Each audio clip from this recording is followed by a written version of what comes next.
Few men of Loomis's prominence and achievement have gone to greater lengths to foil history. He seemed to stand at the edge of important events, intimately involved and at the same time somehow overlooked. Yet here was a character who was at once familiar, independently wealthy, iconoclastic, and aloof. Loomis did not conform to the conventional measure of a great scientist. He was too complex to categorize.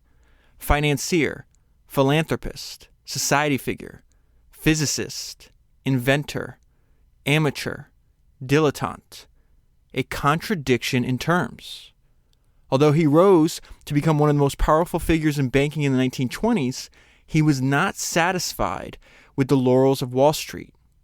He felt obliged to strive for a kind of excellence that had nothing to do with the external trappings of success.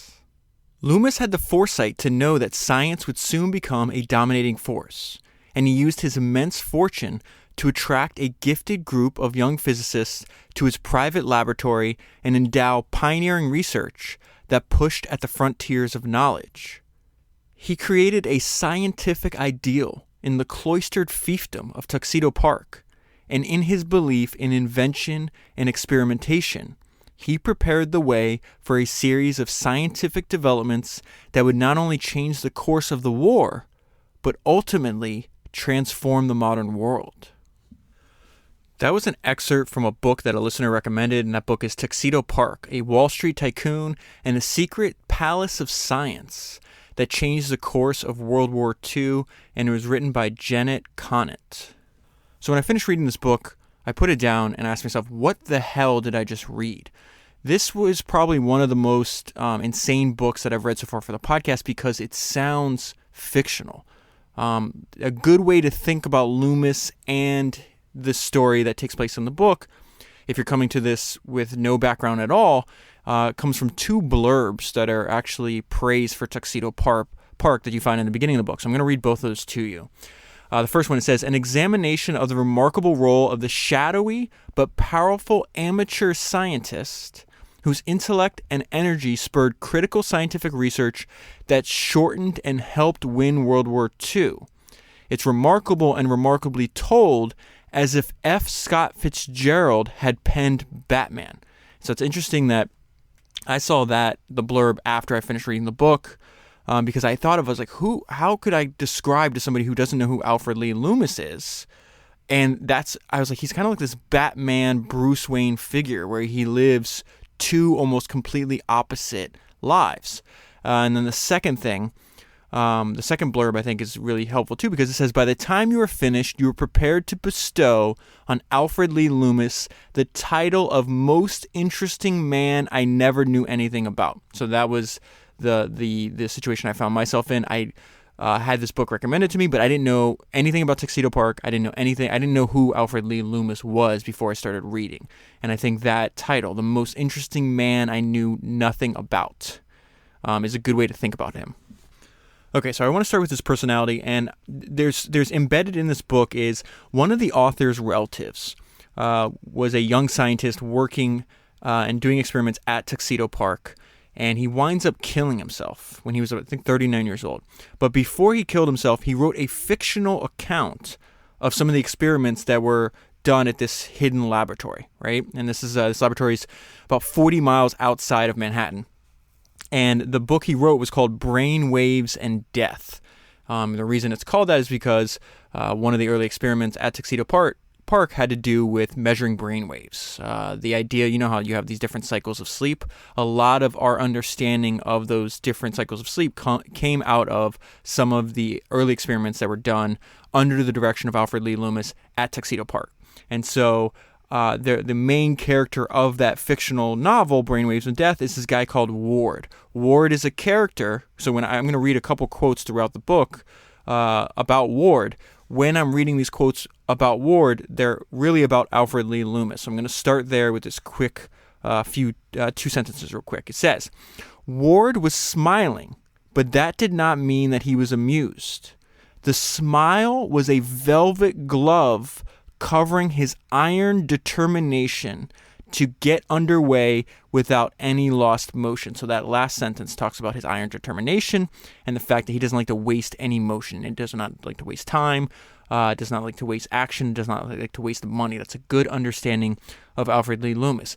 Another sentence that I found that describes what the main story of this book is the fact that they call him one of the last great amateur scientists before this like industrial level of science that takes place in response to the threat that's happening in the world of World War II. Okay, so this sentence says he would dedicate himself to overcoming Germany's scientific advantage.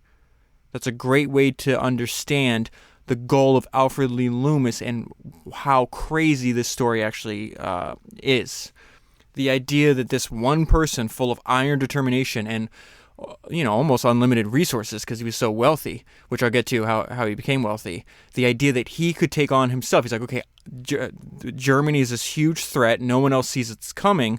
The United States Army is not ready for it, so I'm going to take this on my own shoulders, and I'm going to dedicate my actions and almost every waking hour to overcoming Germany's scientific advantage. Okay, so let me jump more into his personality. I looked over my highlights right before I sat down to talk to you.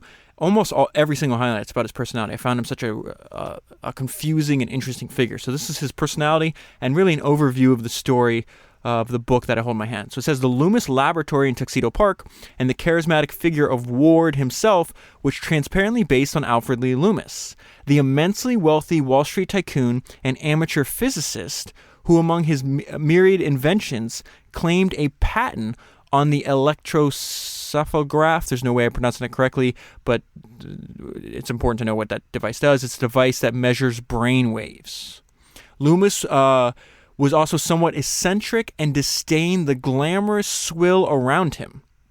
He had developed a passion for science and for some time had been leading a sort of double life. This is what I mean about this like Batman, Bruce Wayne kind of comparison that I think is helpful in understanding Alfred Lee Loomis. This is his double life. He was a partner in Bond, Bright & Company, a thriving bond investment subsidiary of J.P. Morgan. He had amassed a substantial fortune, which allowed him to act as a patron. Loomis had purchased an enormous stone mansion in Tuxedo and turned it into a private laboratory. So that the subtitle in the book, where it calls that the secret palace of science, that term, palace of science, that describes Tuxedo Park, which is Loomis's laboratory, was bestowed by Albert Einstein, who was also one of the most, one out of, dozens, maybe hundreds of the world's most famous scientists that have actually visited Tuxedo Park and did experiments, a lot of which was funded from Loomis's private fortune. More about his personality. This is one of the scientists describing Loomis. He now appreciated him as a man who knew how to get things done. Loomis was a bit stiff, with the bearing of a 4-star general in civilian clothes, but he was strong and decisive. He was an intensely private man. Another way to describe him is somebody else described him that he moved like a shadow. Now, there's a bunch of historical figures that play important roles in the story. I have to admit a bunch of them. FDR being one, Churchill being another. One person I can't omit, though, is probably the most important person in the story, other than Alfred Lee Loomis, is this guy named Vannevar Bush. And I don't think that's how you pronounce his first name. I've heard it pronounced other ways. But Bush appears over and over again in these books. I have to read a biography on him. I mean, he's probably been in 10 or 15 of the books I've covered on the podcast. You might remember because there's a line in A Mind at Play. I think it was Founders number 95, that biography of Claude Shannon, where he says describing Bush, they said that he was the first to see Claude Shannon for what he was, meaning this genius that you can kind of direct and put him on any project, and he's going to come up with unique insights. So I need to introduce you to the role he plays in this story because him and Loomis form, essentially a partnership here. So it says Bush. I'm just going to call him Bush because I have no idea how to pronounce his first name. Bush was agitating for an accelerated defense effort. Okay, this is right before World War II. Okay, alarmed that the United States military was technologically unprepared for war, Bush was exploring ways to mobilize the country's scientists for war. So they have like this parallel. That statement's about Bush, but it could also be about Loomis.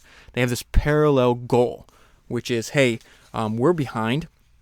And the only thing that's going to win the war is an emphasis on accelerating our scientific and technological understanding for weapons of war. So it says, Loomis was uniquely positioned to play a pivotal role as the country prepared for a war the Germans had already demonstrated would be, in Bush's words, a highly technical struggle. Back to Loomis. He says, he, meaning Loomis, was enthusiastic about American know-how and was not inclined to sit idly by until the military, which he viewed as slow, finally determined it was time to take action. Remember, at this time in history, in case you didn't know, there was a heavy cultural strain of isolationism in the United States. People were very hesitant to get involved in another world war. So it says, long before the government moved to enlist scientists to develop advanced weapons, Loomis had assessed the situation and concluded it was critical that the country be as informed as possible about which technologies would matter in the future war. He scraped all his experiments and turned the Tower House into his personal civilian research project. And he then began recruiting the brightest minds he could find to help him take the measure of the enemy's capabilities and start working on new gadgets and devices for defense purposes. So a long time ago, I read Walter Isaacson's biography on Einstein. And in that, there's a lot of talk. Reading that book is actually helpful to understand this book. And there's a lot of talk about all the, by I think in 1938, it was illegal for Jews in Germany to hold any kind of position in university, government, everything else. So Einstein being one of the most famous, they were expelled all throughout the world. And some came to the United States, some went to other places in Europe to try to find like a safe refuge. And a lot of these expelled Jewish scientists came to Tuxedo Park.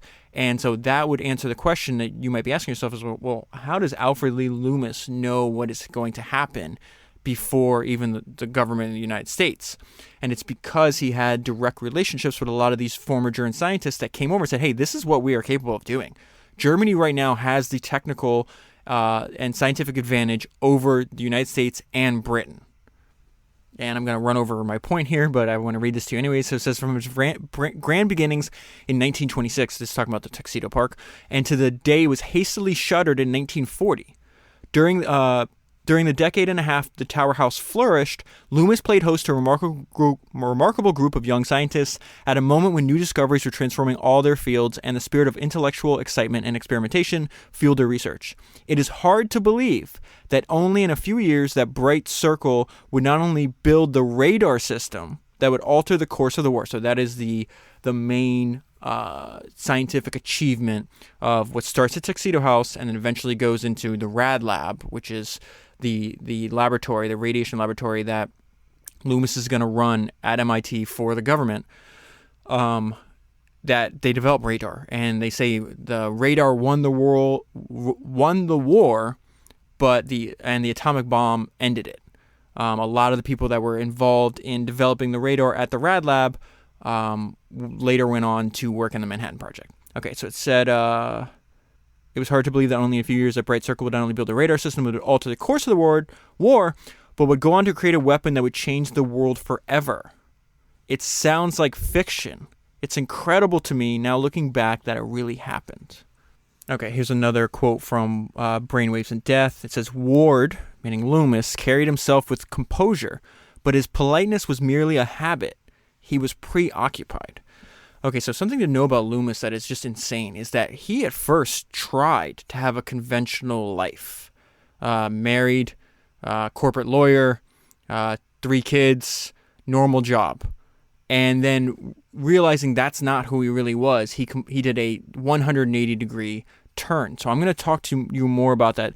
This section, though, when I read it, there's a lot of things that are very helpful in reading all these books, right? You start to match certain things.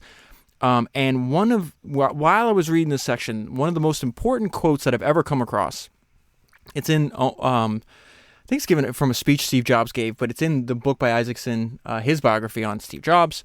And I'm going to read it to you. It's about that your life can be much broader.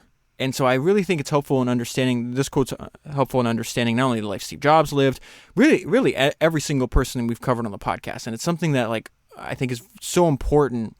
One of the the benefits of studying biographies, of listening to this podcast, is that you realize that like your life, you can design your life. It can be as broad. It doesn't have to be these narrow tracks that are laid out for everybody else that most people operate in. So let me read that first. This is Steve Jobs. So he says, when you grow up, you tend to get told that the world is the way it is, and your life is just to live your life inside the world. Try not to bash into the walls too much. Try to have a nice family life. Have fun. Save a little money. That's a very limited life. Life can be much broader once you discover one simple fact. Everything around you that you call life was made up by people that were no smarter than you. And you can change it. You can influence it.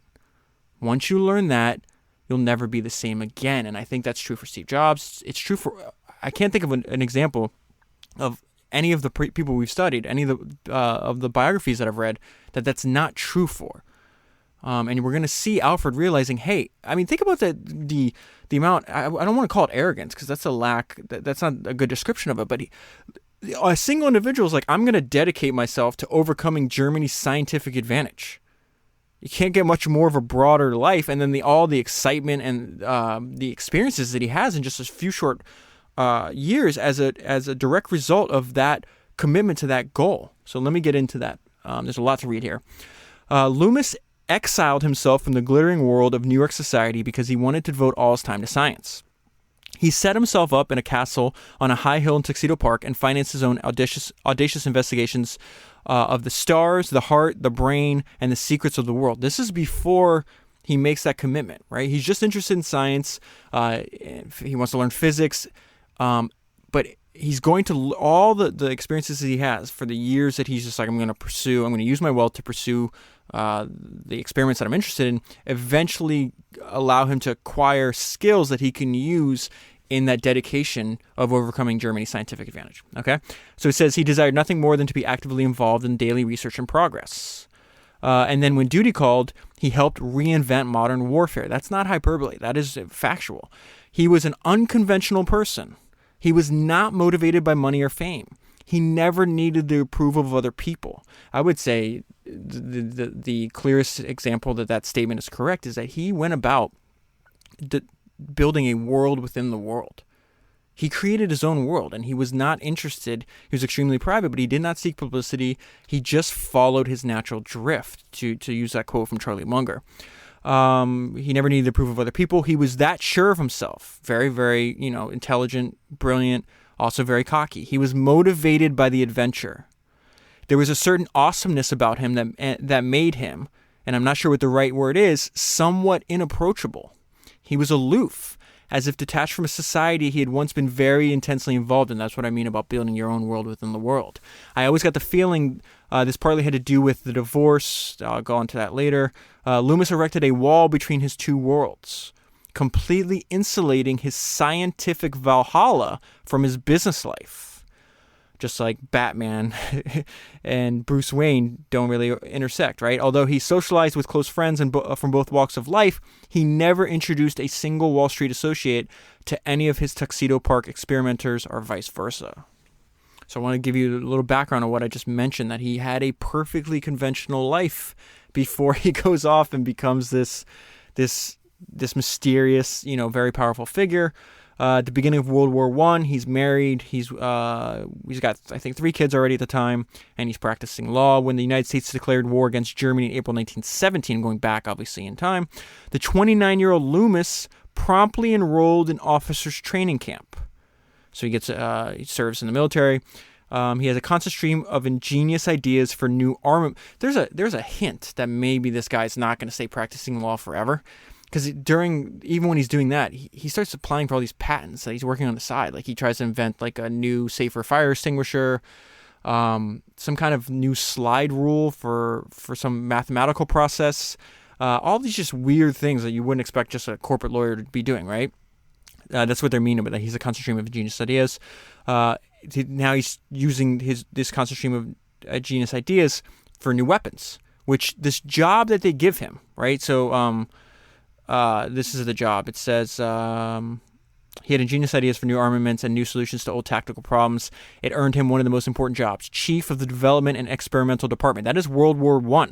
it's interesting that the military gave him that job. He kind of makes that by his own decree this job in World War II as well, when he's much older, smarter, and way wealthier than he is at 29 years old. One of Loomis's responsibilities was to test ideas for new weapons. That's what I mean. He does the exact same thing, almost 20 years later. While he's heading this research and development department during World War I, he gets really interested in tanks. He thinks they're like the weapons of the future. And so this is just a hilarious little story that he picks up his cousin in a homemade tank. So he says he also became an enthusiastic champion of the new armored tanks. He became such an expert on tank construction that he built a scaled-down model in his garage in order to see if he could make further improvements in the design. When Colonel Stimson, this is his cousin and also a very important character in this story, I'll tell you more about him in a second. When Colonel Stimson came to visit Loomis, Loomis rolled into Tuxedo's small rail station in his light armored tank to meet the train, kicking up dust and causing quite a scene. So, what kind of person is going to build their own tank and then take it on the street to pick up his cousin at the train station? Now, Stimson's very important because he's about 20 years older than Loomis. He has like a guiding hand. They are very close. They communicate constantly. And Stimson has one of the craziest resumes I've ever seen. He was the Secretary of War under Taft. I think it was from like 1911 to 1913. Then FDR grabs him to be his Secretary of War like 20-something years later. And in between those two appointments, he was also the Secretary of State for President Hoover. Okay, so World War I ends. Loomis comes back and he realizes this is not the life for me. I have to support my mother, my sister. I have 3 kids. So he's like, I got to get rich. And I want to get rich not because I'm going to buy the trappings of wealth, even though he does have that. He has mansions, penthouses, all that kind of stuff. But he's like, I have to buy my independence, which I think is a really smart insight he has there. He says, Loomis returned from the war determined to make a fortune. His brother-in-law was a very successful bond salesman, so they're going to partner up, this guy named Thorne. Thorne recognized that his brother-in-law's mathematical genius and its application to the financial game. He talked Loomis into throwing away a promising legal career for a much more speculative career in the investment banking business. They take over a firm that wasn't doing that well. So I'm going to skip over the details of that part and just get into what their unique insight, how they were able to build a fortune so rapidly. And they did so, less than, I would say, 5 to 10 years.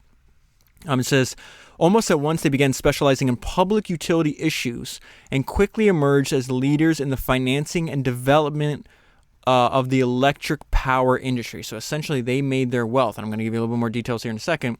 They made their wealth with the realization, hey, rural electrification is going to continue to grow, and in order for it for the entire country to gain access to electricity, those living outside of cities, which is a lot easier to electrify a city, you're going to need companies that are able to raise huge amounts of money, because this is going to be a very expensive endeavor. So they're like, okay, this is very similar to, remember, it's a subsidiary of JP Morgan, of this JP Morgan idea where I'm going to roll up a bunch of other smaller companies into one larger company. That's going to make it easier for me to raise money from investors. So that's what they're doing. That's how they're going to make their money. What appealed to Loomis was the challenge of shaping the nascent industry. He had no respect for the old school Wall Street capitalist skills. He relished the opportunity to reinvent their creaky methods and along the way rewrite the rules as he saw fit. Rural electrification was the future and the key to growth of new factories, industries, and economic opportunities.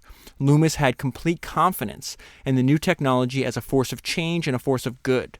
If they could speed the growth of the power industry, and both them and the country would benefit. They helped create utility holding companies. This is what I mean about being similar to JP Morgan strategy. They helped create utility holding companies by bundling the management and facilities of smaller operators into larger integrated systems. They called them superpowers. This allowed the operating companies to obtain funds by issuing securities, so that's how they're raising money, and thereby enlarge their operations. So very straightforward. The holding companies were also a better medium for investors who, instead of taking common shares in one holding company, were able to invest in a diversified group. Loomis and Thorne's phenomenal 9-year run, reviving Bond-Bright, which is the the firm they took over, from near bankruptcy to its vaunted status as the leading private investment house specializing in utilities, became a Wall Street legend. Now, this is the time in Loomis's life that he has essentially 2 full-time demanding jobs. So it says, Loomis has continued in his capacity as vice president of Bondbright 5 days a week, devoting nights and weekends and vacations to an expanding array of research experiments underway at Tower House. He was now thoroughly committed to his second career as a scientist and piled extra work on himself, spending every spare hour reading the journals and books Woods, this is R.W. Woods, who's also a famous physicist, recommended as part of his ongoing education. So he's, right now, Loomis is, I'm just going to make as much money as possible, and eventually he knows he's going to leave the finance industry. He's just using it as a means to an end. He doesn't really care about that. He's like, I need to build a fortune so I can actually do what I want to do in life. He also does something very smart. He hires, I'm going to read this to you. So this guy Woods becomes his mentor, but also his personal tutor. So he says he hired R.W. Wood as his private tutor, and Wood came up and spent every summer at Tuxedo Park doing the experiments that he couldn't do at Johns Hopkins, that's where he was working, because they didn't have enough money.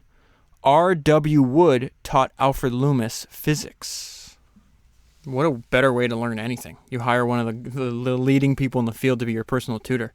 All right, so this is right before the crash. He's going to, he talks about this later on, which he has a really unique insight how the Great Depression, the psychology of human beings, or the misjudgment of human beings, how the same type of misjudgment caused people to make mistakes in the Depression and World War II, which I'll tell you more about later. So he says, they talk about the 2 brother-in-laws they were of like minds, even though they had different personalities. They agreed on how to run the business. This included adhering to a strict policy of keeping the bulk of their profits in cash. Their firm, unlike most other investment houses, never carried large inventories of the securities it underwrote, which would prove to be the undoing of many of the biggest promoters of the bull market. That's the bull market in the 1920s before the Great Depression. Loomis would later maintain that everybody on the street knew the crash was coming. The only difference was that he and Thorne refused to bank on it being inevitably delayed. So the result was, I think around 1928, they become essentially all liquid. They convert everything into either long-term treasury bonds or cash. So the result is you have this huge crash, and guess what? They're sitting on a mountain. I think the sentence was, let me see if I can find it. When the market crashed, Loomis was sitting on a mountain of cash. So the result is he mints a secondary fortune because they're able to buy up everything when no one has cash and then sell it. So it says the fact that Loomis made an estimated $50 million during the first few years of the Depression served only to intensify the mystique about the scientific approach he used to guide his financial affairs. It's not really a scientific approach. It's the same thing Hetty Green did. It's the same thing Warren Buffett and Charlie Munger did. And they know that crashes are inevitable. So if you know it's inevitable, you should have the resources, the liquid resources, to take advantage of that inevitability. So minting the second fortune allows him to leave finance. He says by the spring, Loomis informed Thorne that he was through. There was a certain finality about this announcement so that Thorne knew it was pointless to object. Alfred just totally lost interest in the business. He felt he had enough money to do whatever he wanted, and what he wanted to do was science. Loomis was not someone you could argue with. This is what I meant about the reference at the very beginning, that he doesn't really care what other people think. Loomis was not someone you can argue with. He would listen patiently to an opposing opinion, but his consideration, was nothing more than that, an act of politeness on his part. He would always just shrug it off and walk away. I never once knew him to change his mind about anything. Alfred was a very premeditated person. He had it all figured out. He did what he had to do, and in the first real chance that he had, he got the hell out. Without so much as a backward look, Loomis quit Wall Street for good, and he does that over and over again. Doesn't look back on his legal career, doesn't look back on his finance career, eventually insists that the Rad Lab is shut down when the war is won, doesn't look back on that either. So that's just a personality trait that he applies to everything in his life. This was a very interesting way to think about Loomis. This is happening in 1933, so before World War, after his finance career, but before World War II. And, he's becoming rather well known. He's funding a lot of scientists all over the world to come to him if they need resources, and he obliges. And so they talk about thinking about Loomis as a 20th century version of Ben Franklin. And if you haven't gone back and listened to the 2 podcasts I've done on Ben Franklin, I'd highly recommend you do so. And if you want to understand American entrepreneurship, I don't think there's a single individual that's more influential than Ben Franklin. Anybody from Elon Musk to Charlie Munger, he inspired, generations of American entrepreneurs. Probably, same thing for people living in other countries too. So it says the citation listed his several identities, meaning Loomis, lawyer, businessman, physicist, inventor, philanthropist, and compared him to the prototypical American physicists. In his varied interest, his powers of invention, and his services to his fellow man, Mr. Loomis is the 20th century Benjamin Franklin. And so it's during getting to know all these physicists and scientists all over the world that Loomis's focus is about to change, and this is where he dedicates himself to overcoming Germany's scientific advantage. So he says, by the late 1930s, as the Nazi assault on Europe gained momentum, Loomis's scientific interests began to change. He was very troubled by what he learned about the highly developed state of applied scientific research in Germany. He heard unsettling things about advanced weaponry and the work German physicists were rumored to be doing in nuclear physics. So, you don't want to have his point is you don't want to have advanced technology in the hands of somebody like Adolf Hitler. Now, I really like this part because this is a main theme that runs throughout all these books and in large part why this podcast exists. And that's this idea that there's an idea that worked 100 years ago. No one owns ideas. You can take an idea from 100 years ago, 200 years ago. You can take an idea from a genius that has been dead for centuries and apply it to what you're doing today. He does the same thing. Thomas Edison is dead by this time, if I'm not mistaken.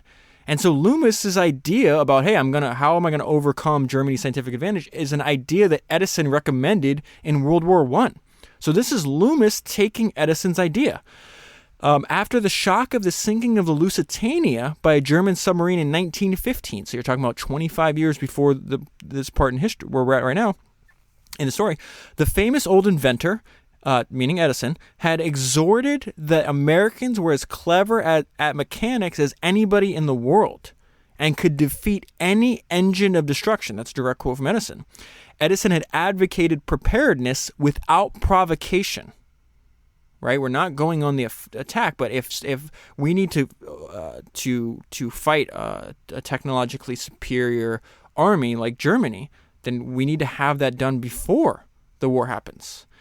So he says preparedness without provocation, and to Loomis, it seemed as wise a course in the present as it had been then. Exactly. When Hitler rolled into Austria in 1938. And then decimated Czechoslovakia, Loomis made note of the tank models, the destructiveness of the field artillery, and the brutality of their bombings.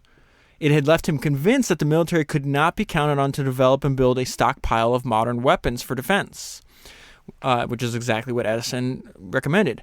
At the start of the last war, I'm running over my own point here.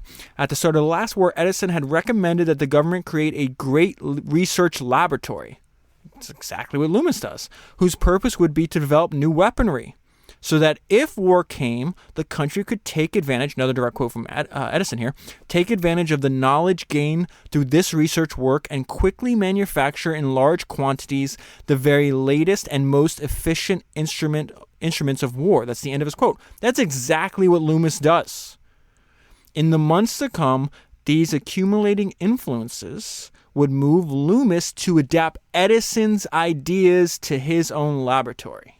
That is no different than us adapting the ideas from the people that came before us to our day-to-day, to whatever it is that we're doing.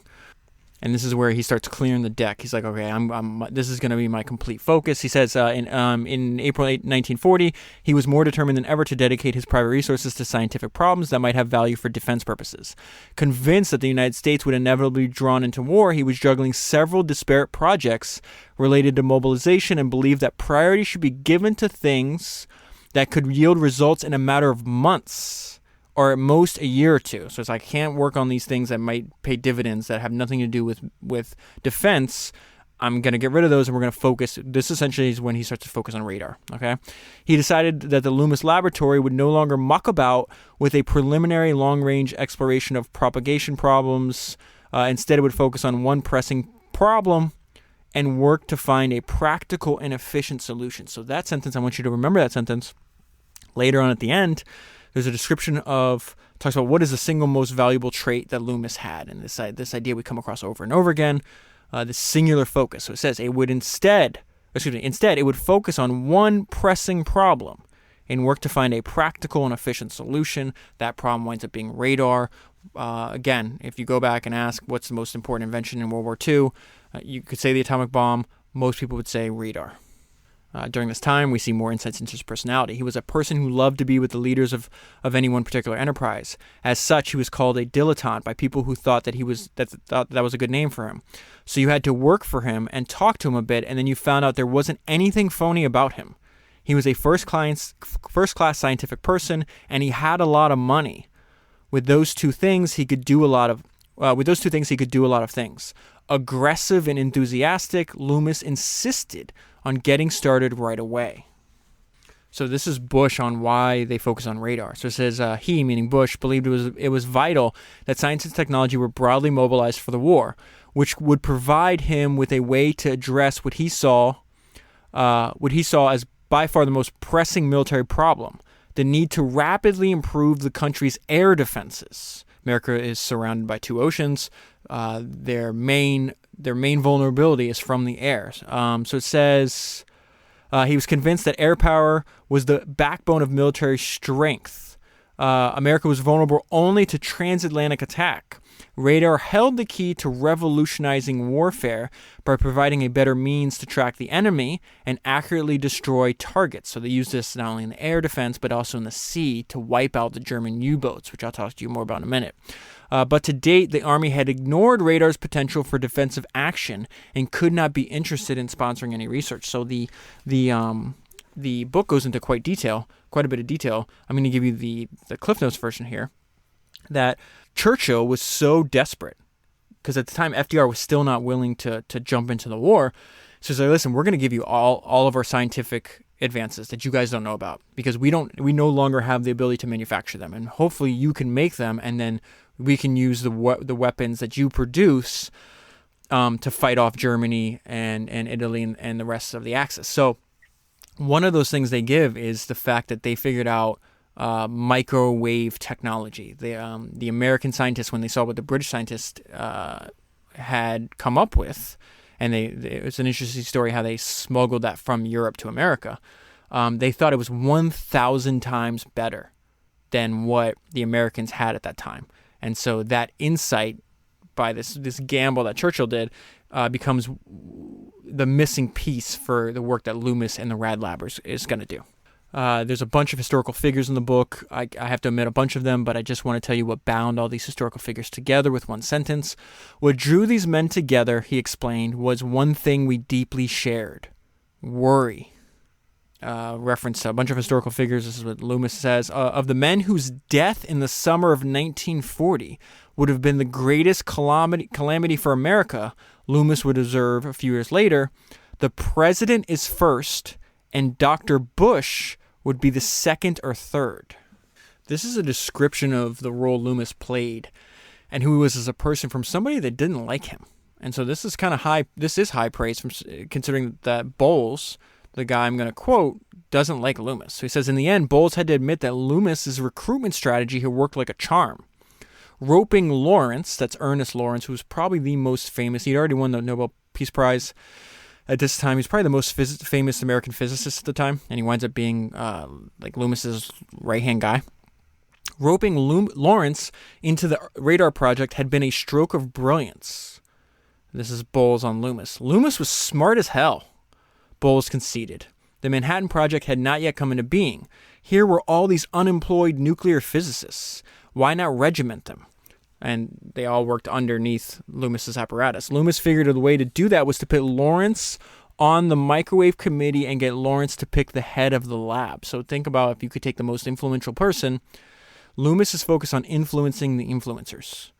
Ernest Lawrence has all kinds of relationships. He's respected by everybody else. So if he gives you a call and says, hey, come work on the secret project at MIT, you're going to drop everything and go do that. As opposed to if this Alfred Lee Loomis character who you don't even know gives you a call, you're not going to do that. So that was the brilliance of what Bowles is saying. That was a brilliant strategy that Loomis deployed. Loomis managed to light a fire under the detached apolitical physicist. That's Lawrence he's talking about. Ernest was suddenly converted to the seriousness of the business and saw that physicists could be useful and therefore should be used, that they could do things other people couldn't do. What's interesting enough is that way before America's in the war, German U-boats that were torpedoing all these merchant ships. Ernest Lawrence's brother was on a ship that got torpedoed by a German U-boat. He winds up surviving, he wasn't injured or anything. But for a few days they couldn't contact him. So he's worried that his brother was killed in this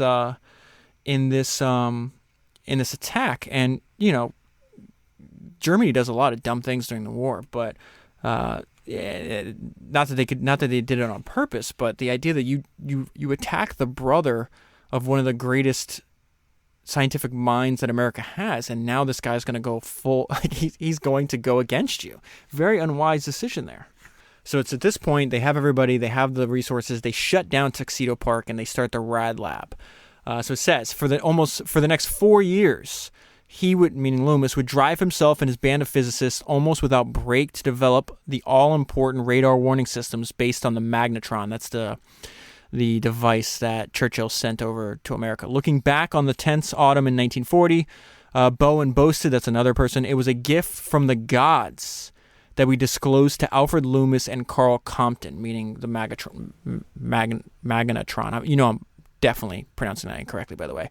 This guy, Carl Compton. Compton is a physicist and the president of MIT, so he's got to work closely with Alfred Loomis. Few understood better than Bush the critical role this unprecedented partnership would play in determining the course of the war. The British and American physicists who had joined together to beat the Germans, and their collaboration immediately resulted in a more effective war effort and contributed significantly to both nations' ability to gain an edge on German science. So they start behind German science, and they greatly outpace them. And I want to talk more about Loomis's insight into how that's possible, and I think it's his fundamental insight into human nature that was very, very clever. The cooperation among scientists would later extend to military men and would have striking results in the development of new radar devices and their performance in the field of battle. It was not always easy. The two sides had quarrels that were like the disagreements between Churchill and Roosevelt, which they described as the quarrels of brothers. But as Bush later observed, much has been written about the disagreements between allies during a great war. Little has been written about the deep friendships which appear between comrades in arms of different nations, even among comrades whose efforts behind the lines are devoted to placing advanced weapons in the hands of fighting men. So what's interesting, after the war, Loomis goes back to being almost a recluse, like a very private individual. He's offered all kinds of high positions in government, running institutions, and he says no to all of them. But he does continue to socialize and visit with all the scientists and physicists that he built great relationships during this 4-year period, probably the most important period of his life. So Loomis was early in the sense that he's like, it's inevitable that America's going to get into the war, so we should prepare as if that's inevitability. And so he picks up on this fundamental insight into human nature that I think is smart and we should apply to our lives. And this is where he talks about the similarities between the Great Depression and World War II and the fundamental mistakes people made in both situations. Interesting enough, mistakes that he was able to avoid. So he says he drew a striking parallel between the present international situation and the financial situation prior to the crash. He said that now people are asking him when we will enter the war, just as in 1928, his friends were asking him when the stock market crash was coming. This is the insight. He said that in both cases, such a question is quite beside the point. He said that once a person admitted a stock market crash was coming, a prudent individual, which is what he did, will immediately get out of the stock market and not consider when the crash is coming, and thereby try to hang on and make some more profits. Likewise, at the present time, it is of secondary importance when we will get in the war. Of first importance is the admission that we are going to get in, and our action accordingly should be that of preparing just as though we were actually in the war. Now, here's an example of the Loomis-led innovations are actually working. They're not hypothetical. They are created, then manufactured, and then put direct in deployment into war. So at the beginning, they're getting their ass kicked by the German U-boats. It says the country paid a high price for its lack of preparedness. They couldn't find them on radar. There was no such thing. They didn't know where they were. So it says German U-boats were inflicting devastating losses. In February alone, 82 U.S. ships were sunk by the Nazis. So then talks about there's a few paragraphs where they realize I don't know enough of the science to tell you the difference between ASV radar, all these different kinds of radar, but essentially Germans had like this crude version of radar, and Loomis's lab created one with the help of obviously the technology from the British, created one that's a lot better, and this is the result. From then on, America, and this happened, you're talking about in February, they're getting their ass kicked. What is this? By the end of April, it's completely turned around. So it says from then on, America's scores improved steadily. All that summer, the roaming eye of the Rad Lab ASV radar had the German wolf pack on the run. The U-boats, equipped with receivers that had been designed to pick up the old long-way ASV, that's the old technology that Loomis improved upon, were not capable of detecting the microwave pulses from the Allies' new search radars. German Admiral Karl Donitz, who in 1940 had boasted that the U-boat alone can win this war. So there's just something I want to pause right there. If you studied, read, listened to podcasts, anything about World War II, the amount of arrogance on the German side is just breathtaking. They had not won the war, and they were just convinced that it was inevitable that they would. Even this statement is ridiculous. In 1940, you're saying we already have this war won just on the U-boat alone could win the war. So it says he had boasted the U-boat alone could win the war, was forced to admit that the methods of radio location that the Allies have introduced have conquered the U-boat menace.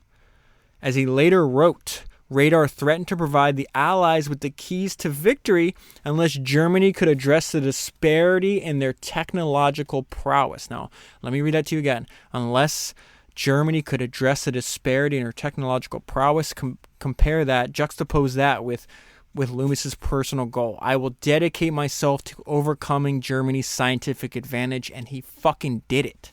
Just listen to this description from Karl, this German general, and tell me how you could not be fired up by the dedication of all these scientists and physicists led by Loomis. This is amazing. For some months past, the enemy has rendered the U-boat ineffective. He has achieved the objective not through superior tactics or strategy, but through his superiority in the field of science. This finds its expression in the modern battle weapon, detection, what they call radar. By this means, he has torn our sole offensive weapon in the war against the Anglo-Saxons from our hands. They use that technology not only to take out the German U-boats, they're able to start shooting out. They build this like automated it's a gun that shoots planes out of the skies. So they're able to start protecting the air over the night sky over Britain. Eventually, when they start destroying a bunch of the German planes, then they start going on the offensive. With D-Day, Normandy, they're using the Loomis-led technology, the radar technology, not only for the bombing of in France, but also where to drop, picking the locations to drop soldiers. It completely changed the course of the war. And the book goes into way greater detail if you're interested to read about that. I want to point out, I mentioned what they saw as Loomis's greatest attribute. That we've seen in a couple of different areas as well. It says, this is somebody that's working with him, describing him. Loomis had one important characteristic: his ability to concentrate completely on a chief objective, even at the cost of neglecting matters that appear to other people to be of equal importance. And so his chief objective, once they saw the technology that the British had developed, was, we're going all in on radar. This is going to be the most important weapon in the war. It's going to be how we overcome Germany's scientific advantage, and it's how we're going to win. Okay, so after the war ends, I'm going to fast forward in the story. Okay, this is really an interesting idea that I've seen expressed in different ways in the lives of other great people that we've read biographies on. Okay, so Loomis understood human nature. And before I read this section to you, I'm going to read the note of myself that extreme external circumstances allow us to accomplish things that would be impossible otherwise. So when they start the Rad Lab, it's Loomis, a little bit of resources, maybe a dozen people. By the time the war is over, the Rad Lab is over 4,000 people. They're spending $4 million a month. They've overtaken, I don't know, thousands of acres of MIT's campus. Like, it's a gigantic organization. And Loomis insisted that it disappear. Okay, so this is what I mean by that. There were those who believed that the laboratory's great success story should continue on after the war, and still more marvelous gadgets and techniques might be forthcoming. Right? They're like, you invented radar, you invented these anti-aircraft guns, all this other stuff that you guys invented here. Let's keep this going. And this is what I mean about Loomis understanding human nature, which I feel is very common about the people we study.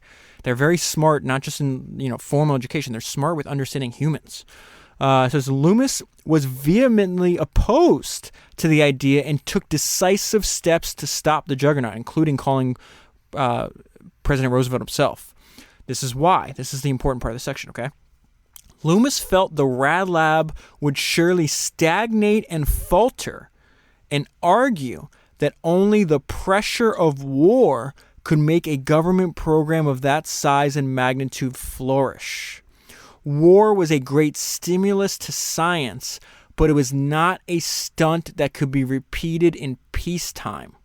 Bush also shared his view, and it was decided that the Rad Lab should be terminated. So again, Loomis understood human nature. Extreme external circumstances allow us to accomplish things that would not be possible otherwise. This is very similar to two recent examples of books that I've read.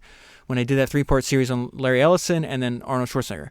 Larry Ellison constantly, and you've seen this employed in other domains in human nature, like the conquistadors would come over, and it's called burning the boats, because it comes from the fact that you're out exploring, you land on new territory. They would burn the boats because it essentially eliminates the opportunity for a retreat, right?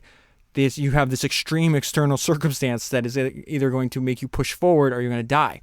In the business context, Ellison says, like, he'd pick a target, pick an enemy, we'd take all of our boats as far offshore, metaphorically speaking, and burn them. And his quote on this is, "It's win or die." Because he understood that extreme external circumstances allow us to accomplish things that would be impossible otherwise. Arnold Schwarzenegger's version of this is, don't allow yourself to have any plan B. Now, this is very different from advice you're going to get from normal people. That is why this is called the misfit feed. These people are not normal. They don't write biographies of normal people. There's nothing wrong if you want to live your life and be a normal person. It's just not going to write a book about you, which is fine. But this idea, people say, oh, have a backup plan. Oh, diversify. You see a lot of the people that we study say that's terrible advice. That's a sure path to mediocrity. And this idea, Arnold's like, once I made the commitment, I'm going to be a bodybuilding champ. That's it. I'm going to do this, or I'm going to die. I'm going to be a movie star, or I'm going to die. This is a very extreme mindset. But again, I'd be remiss not to mention, because it's very obvious as you read these books. These are extreme people. They understood they have to put themselves in situations that are going to allow them to tap into every single resource they have to accomplish the objective that they're going after. And that's exactly what Loomis is saying here. It's like, listen, war is a great stimulus. You cannot repeat it in peacetime. This is a little bit about what Loomis wanted to do after the war. He wanted nothing more than to return to the solitary wizardry of men like R.W. Wood, lone experimentalists who working practically by themselves in a private laboratory, succeeded in making major contributions to the frontier of knowledge. And this is a quote from Bush on Loomis.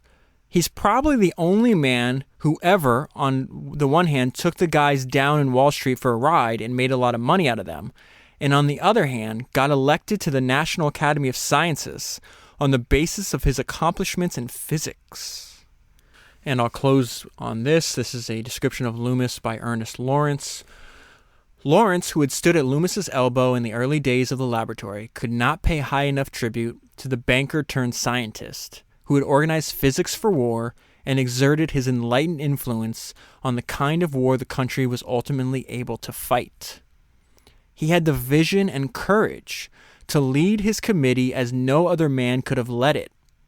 He used his wealth very effectively in the way of entertaining the right people and making things easy to accomplish. His prestige and persuasiveness helped break the patent jams that held up radar development. He exercised his tact and diplomacy to overcome all obstacles. He's that kind of man. He steers a mathematically straight course and succeeds in having his own way by force of logic and of being right. He didn't take credit for things. That was very characteristic of him, said Haskins, who counted himself among the fortunate band of scientists privileged to call Loomis a friend. Of course, he was known in close circles, but not widely known. After the war, history forgot him. Well, in a sense, he forgot himself, because he didn't care about all that. He wasn't interested in the past. He was interested only in the present and the future. And that's where I'll leave the story. If you're interested in World War II and science, technology, I'd recommend reading the book. If you buy the book using the link that's in the show notes, you'll be supporting the podcasts at the same time. That's 143 books down, 1,000 to go, and I'll talk to you again soon.